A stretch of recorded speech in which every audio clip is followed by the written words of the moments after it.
पूजा के ठेकुए पे इतना ज़्यादा वो हो गया कि मैंने जिस तरह मैं बनाती हूँ, मैं भी छठ पूजा करती हूँ, तो मैं जिस तरह छठ पूजा में बनाती हूँ उस तरह से मैं आपको बता रही हूँ कि ठेकुआ कैसे बनेगा। ठेकुआ, इसे टिकड़ी भी कहते हैं बिहार में, कुछ प्रांतों में टिकड़ी कहते हैं, ऐसे अधिकतर लोग इसे ठेकुआ ही कहते हैं।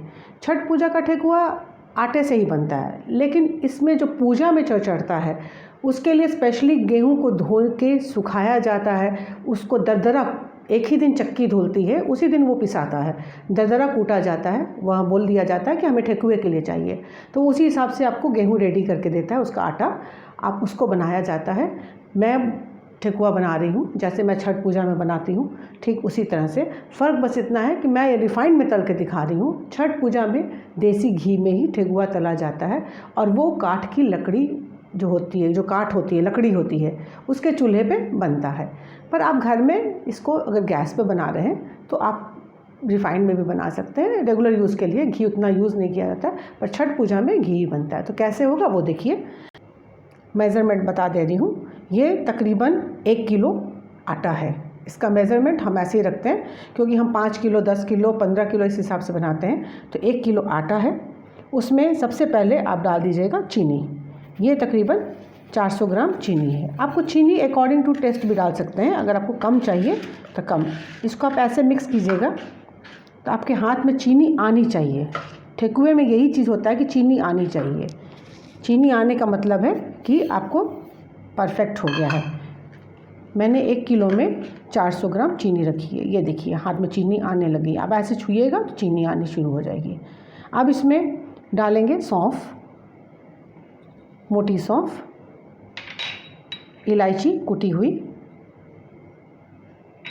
और ये जो गरी आती है, ड्राई कोकोनट जो होता है, सूखी गरी, जिसे हम हवन वगैरह में भी यूज़ करते हैं, वो खोपरा जिसको बोलते हैं, उसी गरी को मैंने बारीक बारीक काट लिया है और उसे डाल दिया है। कद्दूकस करके भी डाल सकते हैं, पर छठ में हम इसे ऐसे ही यूज़ करते हैं, इसलिए मैं ऐसे ही आपको दिखा रही हूँ। अब ये हल्के हाथ से इसको मिक्स कर लीजिए। उसमें घी तकरीबन कम से कम 100 से 125 ग्राम घी आप डालिएगा। घी रिफाइंड से कम लगता है मोयन में, क्योंकि घी बहुत ज़्यादा ऑयली होता है, इसलिए वो कम लगता है। अब इसे हम अच्छी तरह से मिक्स करेंगे, क्योंकि ठेकुए का 19-20 भी अगर गड़बड़ किया तो वो ठेकुए की जगह आपको मीठी निमकी बन जाएगी। इसलिए ठेकुए में कुछ भी आपको स्किप नहीं करना है। आप पूरा पार्ट वाइज पार्ट देखिए। देखिए ये है, इसमें चीनी, घी और जो भी सामान था सब मिक्स हो गया है। अब आप सबसे पहले क्या कीजिए, ठेकुए के आटे को कभी भी एक साथ नहीं गूंथना है, क्योंकि एक साथ गूंथते ही इसकी चीनी मेल्ट हो जाएगी और ठेकुए का जो मेन टेक्सचर आना चाहिए वो नहीं आएगा। इसलिए आप उसे ऐसे रखिए, एकदम आधा अलग कर लीजिए, इतना अलग से लीजिए, और इसमें पानी डाला नहीं जाता है, इसमें पानी के छींटे मारे जाते हैं इस टाइप से। बस छींटे मारते मारते आपको एक आटा इकट्ठा करना है। ठेकुआ जो छठ में हम लोग बनाते हैं उसमें 15-20 किलो आटे का बनता है। तो उस समय क्या होता है कि उस समय भी यही हमको मेज़रमेंट रखना पड़ता है इसी तरह से, क्योंकि उसमें प्रसाद बनता भी है, थोड़ा सूप में भी चढ़ता है। और सबसे ज़्यादा ज़रूरी बात होती है कि कोई भी आपसे प्रसाद मांगे आप उसे ना नहीं कह सकते हैं, कहना भी नहीं चाहिए। और उसके अलावा आपके जितने निकट संबंधी हैं, बंधु हैं, परिवार हैं, रिश्तेदार हैं, क्योंकि छठ पूजा पूरे परिवार का होता है, जिसमें मायका और ससुराल का कॉमन ही माना जाता है। देखिए अब ये हो गया, और इसे पेड़े दूसरी ढंग से बनते हैं। इसका मैं अब 2 हाथ यूज़ करूँगी। ये देखिए,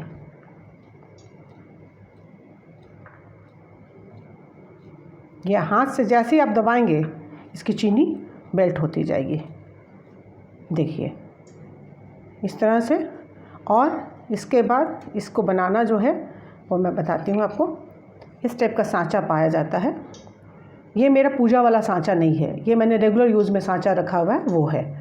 पूजा वाले सांचे को हम रेगुलर यूज़ में नहीं ला सकते हैं क्योंकि उसमें नमक टच नहीं होना चाहिए। ये देखिए, बस इसे ऐसे हमें कर देना है। इसे ठेकुए को ठोकना कहते हैं। ये देखिए, और इसे मीडियम फ्लेम पे डीप फ्राई करेंगे। ये देखिए,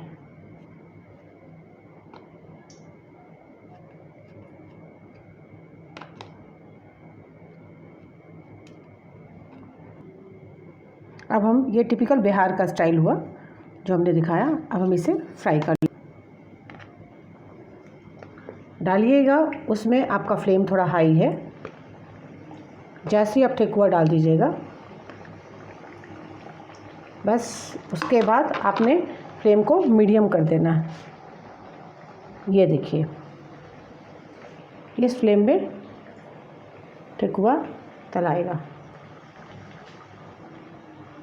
देखिए, मैंने अभी कुछ नहीं किया है, कोई पानी नहीं दिया है, तब भी ये 2 मिनट हुआ है मात्र इसे रखे हुए। देख लीजिए कैसे ये आटा गीला हो गया है। इसका कारण सिर्फ एक है, चीनी जो है वो मेल्ट होते जाती है। अब इसे हम पलटेंगे।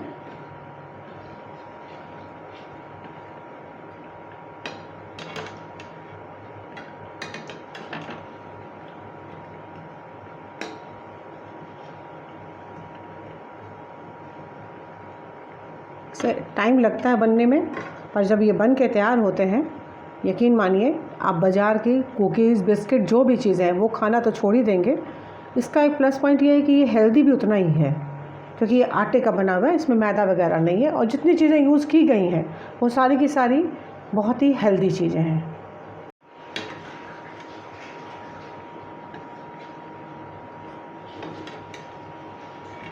अच्छा, इसे बहुत ज़्यादा आप लाल करके नहीं निकालिएगा क्योंकि जैसे ये हल्का सा भी ठंडा होगा, जबकि इसको ठंडा करके ही खाइएगा, तो ये इसकी चीनी जो है वो कैरामलाइज़ हो चुकी है, वो जम जाएगी और ये सख्त होने का डर रहता है। इसीलिए आप इसे ज़्यादा लाल नहीं करना है क्योंकि अंदर से पक चुके हैं। ये इसी तरह के कलर में देखिए निकलते हैं ठेकुए। थोड़ा सा खाली दूसरी तरफ से हम और इसे पकाएंगे, उसके बाद हम इसे निकाल लेंगे। देखिए, ये हमारे कंप्लीट हो गए हैं। अब हम इसे निकाल लेते हैं। सूप रहता है हम लोग के यहाँ, उसको हम इन्हीं सब कामों में लगाते हैं। कुछ भी फ्राई करके रखना हो या कुछ सुखाना हो, सारे के सारे ठेकुए हम इसी तरह फ्राई कर लेंगे। इसी तरह हम सारे के सारे ठेकुए फ्राई कर लेते हैं। देखिए, हमारे सारे ठेकुए तैयार हो गए हैं। आपको इसके ऊपर जो दिख रहा है वाइट वाइट, वो चीनी ही है। और ये हुआ हमारा परफेक्ट बिहार स्टाइल ठेकुआ। मैंने आपको बता दिया कि ठेकुए ट्रेडिशनल स्टाइल में कैसे बनते हैं। वैसे तो बिहार का कोई घर ऐसा नहीं होगा जहाँ किसी को ठेकुआ बनाने ना आता हो, फिर भी मैंने आपको बताया है। लेकिन पूजा की विधि अलग होती है और जो प्रसाद में टेस्ट होता है वो इन ठेकुओं में शायद ना आए, क्योंकि प्रसाद प्रसाद ही होता है। आप भी बनाइए, अपनी फैमिली के साथ एंजॉय कीजिए। लाइक, शेयर, सब्सक्राइब करना ना भूलिए। रिमेंबर दोस्त, no restaurant style, no dhaba style, it's only Hema style, but this is typical Bihar style for Chhath puja special thekua. Bye.